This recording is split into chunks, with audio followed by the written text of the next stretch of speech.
Last week, I watched something that made me cringe so hard, I almost dropped my porcelain cup.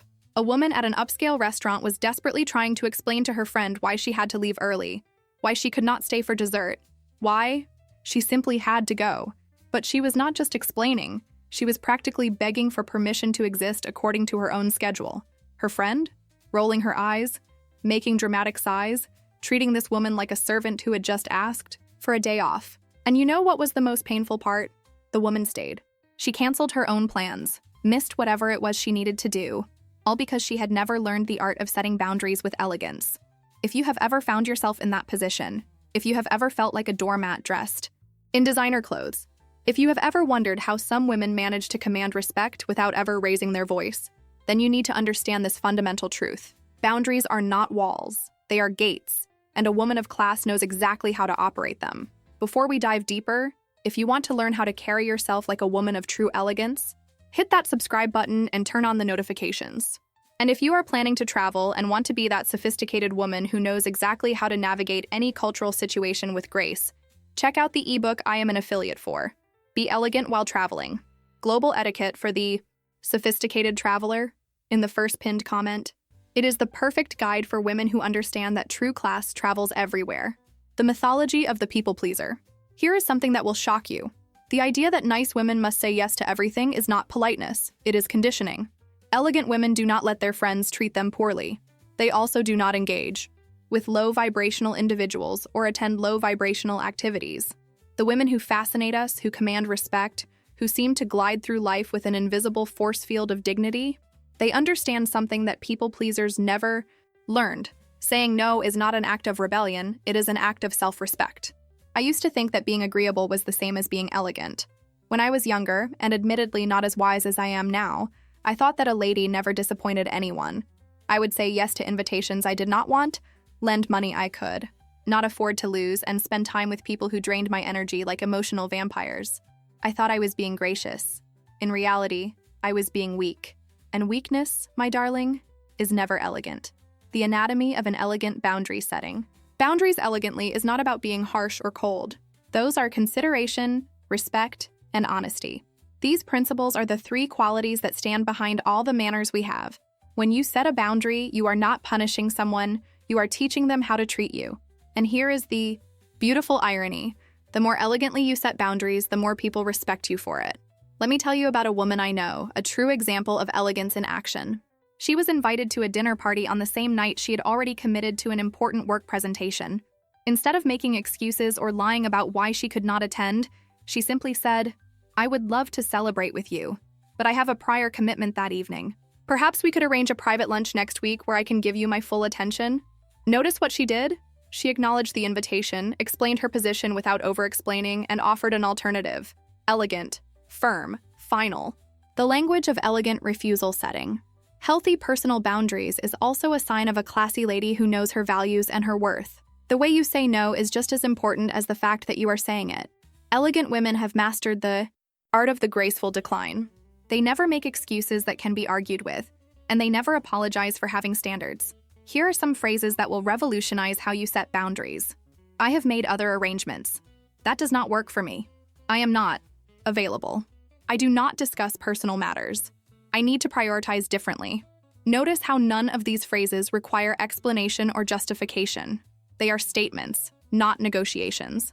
When you start explaining why you cannot do something, you open the door for someone to convince you otherwise. We teach people how to treat us, plain and simple. The 4 pillars of boundary setting. Pillar 1, the advance warning system elegant. Women do not wait for someone to cross their boundaries before making them known. They establish expectations up front. Before the dinner party, before the business meeting, before the family gathering, they communicate their limitations clearly and kindly. I will be able to stay until 10 o'clock. I prefer not to discuss politics during social gatherings. I only lend books to people who return them within 2 weeks. Pillar 2, the broken record technique. When someone pushes against your boundary, do not get creative with new explanations. Simply repeat your original statement. As I mentioned, I am not available. Like I said, that does not work for me. People will not respect you or take you seriously if you do not stick to your boundaries.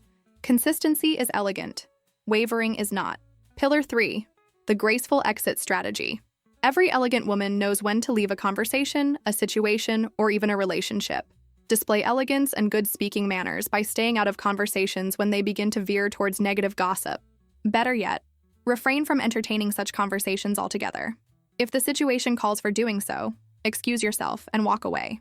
I think I will step away from this conversation. This seems like a good time for me to leave.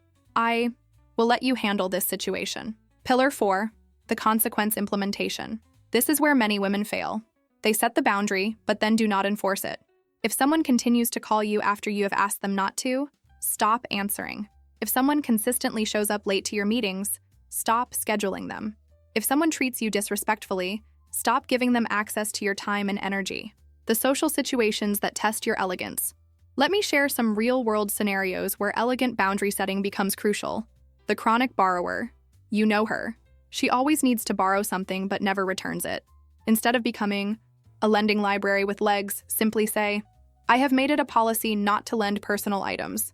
When she asks why, you respond, it is just my personal policy. End of discussion. The time vampire. This person calls you at all hours, shows up unannounced, and treats your schedule like their personal entertainment system. I appreciate you thinking of me, but I am not available for unscheduled calls after 8 p.m. Or, I love spending time with you, but I need advance notice before visits. The emotional dumping ground. Some people treat you like a free therapy session, unloading all their problems without ever asking about your life. And I care about you, but I am not in a position to offer advice on this topic right now.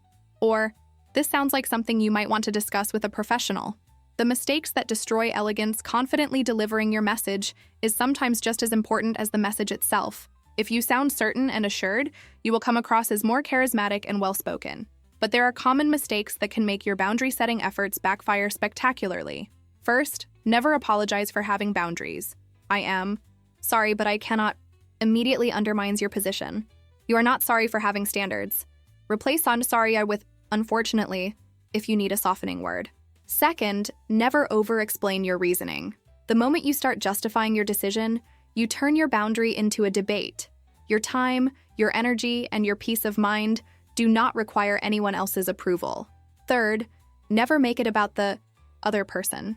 You always, or you never, turns boundary setting into an attack.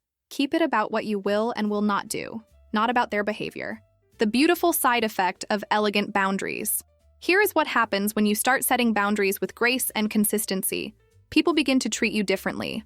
Elegance transcends physical appearance. It's a reflection of poise, self-confidence, and respect for others. They approach you with more respect. They value your time more highly, and they stop testing your limits because they understand you have them. I remember a particular incident from my university teaching days. A student who had been consistently late, disruptive, and demanding suddenly began arriving on time and participating respectfully. What changed? I had set clear boundaries about what behavior I would and would not tolerate in my classroom, and I enforced them consistently and without drama. Elegance 1. The investment return of self-respect. When you set elegant boundaries, you are not just protecting your time and energy, you are investing in your own worth. The notion of true etiquette is that you have a natural respect for those around you. You acknowledge, factor in, and accommodate the needs of others as you flow through moments in life. It does not mean you are a victim by putting everyone else first, but it does mean that you respect all people, including yourself. Think about the women you most admire. I guarantee you that not one of them is known for being a pushover. They are known for their strength, their grace, and their ability to command respect without demanding it. That is the power of elegant boundaries. The final paradox of elegant strength. Here is the beautiful paradox. The more boundaries you set, the kinder you can be within those boundaries. When you are not constantly being drained by people who do not respect your limits, you have more energy to be genuinely generous with those who do. When you are not resentful because you have been taken advantage of, you can be more loving and present in your relationships. Elegant boundaries are not about being difficult or high maintenance. They are about being clear, consistent, and respectful to yourself and others. They are about understanding that your time, your energy, and your peace of mind are valuable commodities that should not be given away carelessly. Remember, a woman of true class does not need to raise her voice to be heard, does not need to be cruel to be respected, and does not need to sacrifice her well-being to be considered kind. She simply needs to know her worth and communicate it elegantly. If you found this helpful and want to learn more about carrying yourself with the grace and sophistication of a true lady, please hit that like button and subscribe to High Class Manual. Leave a comment below with this phrase if you enjoyed the video. Boundaries are gates, not walls. And do not forget to check out that first pinned comment for links to some truly exquisite products that will help you elevate your lifestyle. Until next time, remember, elegance is not about perfection, it is about intention. And setting boundaries with grace is one of the most intentional acts of self-love you can perform.